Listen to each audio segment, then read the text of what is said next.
I'll tell you what she looked like. This might not mean anything to you, but they're the bane of my life. She looked like an autograph hunter. Now, these people are the epsilon minors of society. Even train spotters look down on autograph hunters. They've all got this haircut, right? Everything is tucked in.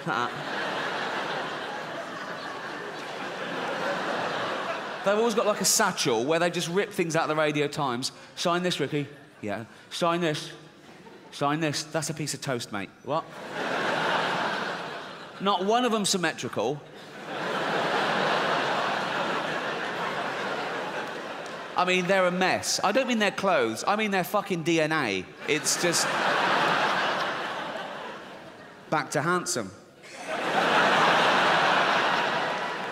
I was doing a radio interview a while back on Capital Radio in Leicester Square, and it was live, which is always a mistake because these little freaks hear you at home. And nowadays, because of the phone scandals, if something's pre-recorded, they have to tell you about it. So if it really is live, they bang on about it. And they were going, he's actually here now in the heart of London. It's Ricky Gervais. It's 11:15. And they hear you and they go, he's there. And they come along and wait for you. They know where you are, right? And I was coming down the stairs after the interview, and the security guard said, oh, there's a few autographs. And I went up there, and there they were, about 16 of them. I don't know the collective noun. Gaggle of mongs. Right?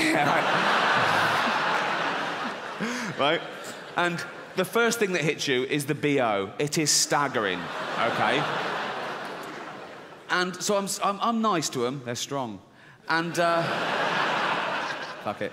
And I'm signing, I'm getting away, and as I'm going away, right, I feel something hit me there, and I look down, and it wasn't one of them.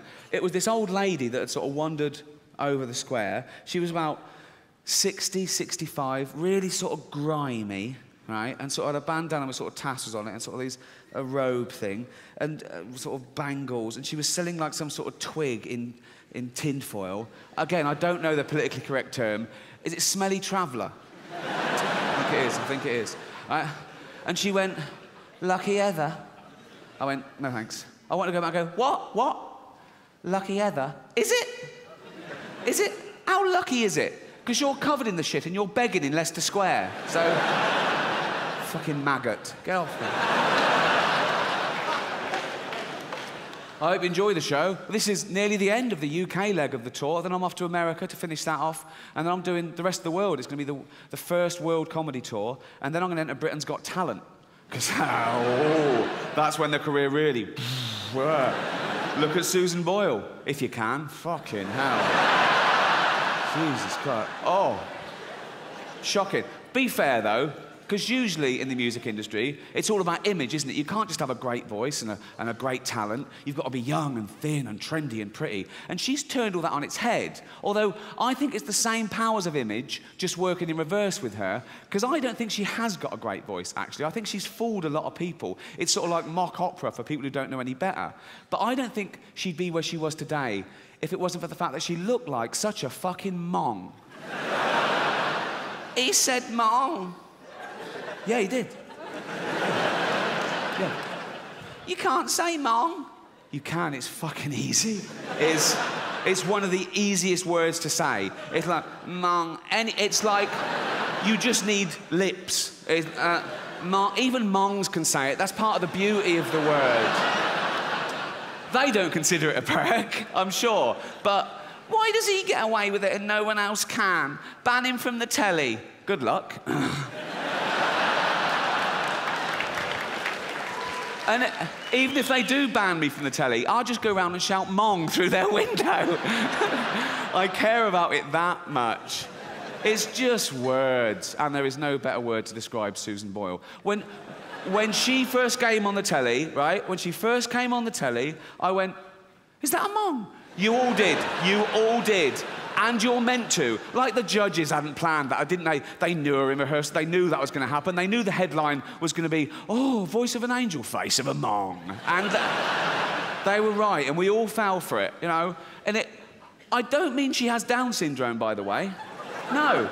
No, that would be offensive. That word doesn't mean that anymore. It's far removed from that. We don't use that word to describe that condition. What about the derivation? Never mind the derivation. Words change. When I came here tonight, I called you all cunts, remember? That used to be an insult, but now it's a term of endearment. So...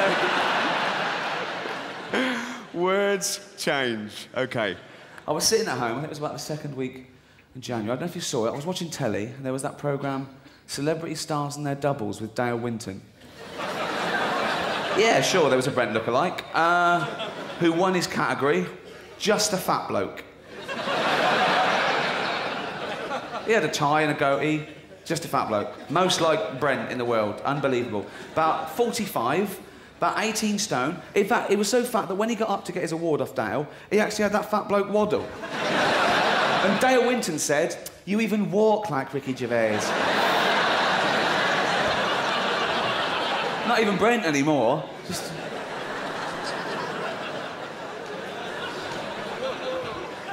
Just a fat bloke he was, though. I couldn't believe it. So I've started wearing black all the time now. Got a complex. It's slimming. It works. Pavarotti always wears black, doesn't he? And no, you see him in Pastel, and he's a chunky little fucker. I love it when rock stars get involved. I absolutely love it. The political song. Ooh. Look out, mate. He's got a guitar. He's saying what he thinks in C. It's OK when it's people like, you know, Bob Dylan, but I love it when pop stars have a go.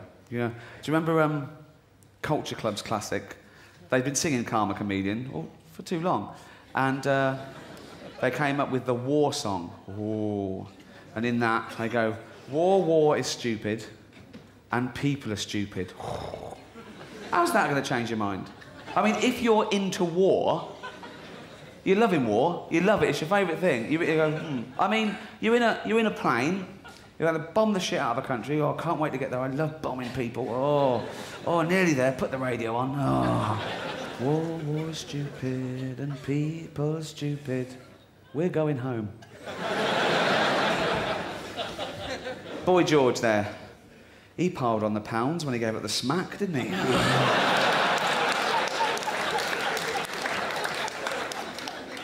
There's a fable there, kids.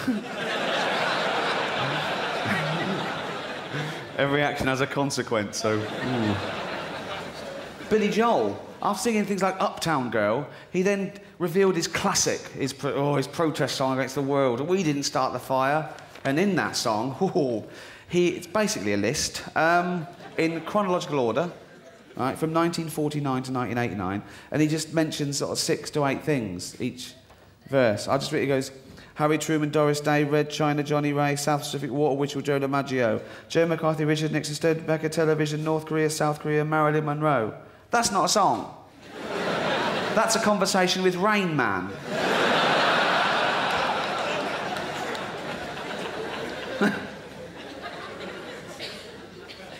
I think the first protest song that actually made a difference was Do They Know It's Christmas? And particularly poignant to us in Britain because we used to own and run Africa. And then at the end of the 50s, they wanted independence, and slowly we started giving it back to Africa. And by the end of the 60s, it was totally Africa-owned and Africa-ruled. Of course, in the 80s, we get a phone call.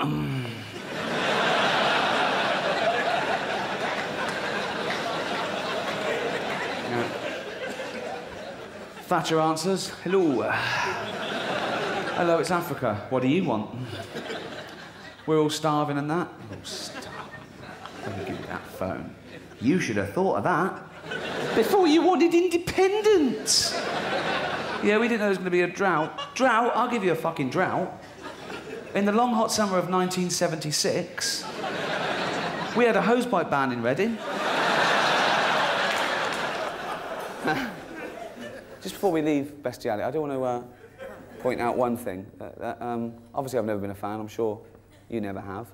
But there's one thing that sort of got under the radar of what's acceptable. The mermaid. Why is that OK? Why is this do you know what I mean? The erotic siren beguiles men. She's half fish. That is bestiality, innit? If you get off with a mermaid. Do you know what I mean? If there was a mermaid there, a lovely naked mermaid sitting on a rock, combing her hair with like fish bone, right? And she wanted me, and I'm walking along. She went, "Hi, Ricky." I went, "All right." She went, "I love The Office." I went, "Thanks very much." Well done on the BAFTA. 2.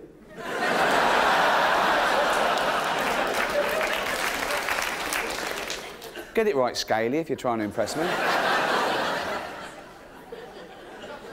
I'd go, OK, let's have a look. Good hair like that, pretty face, yeah, they're good. No. What the fuck? It's a fish. It's a, isn't it? It's a half... Don't get me wrong, of all the fishy type things in the sea, she's the best. I mean, the breasts alone take her ahead of the turbot, the mackerel. I'm not, you know.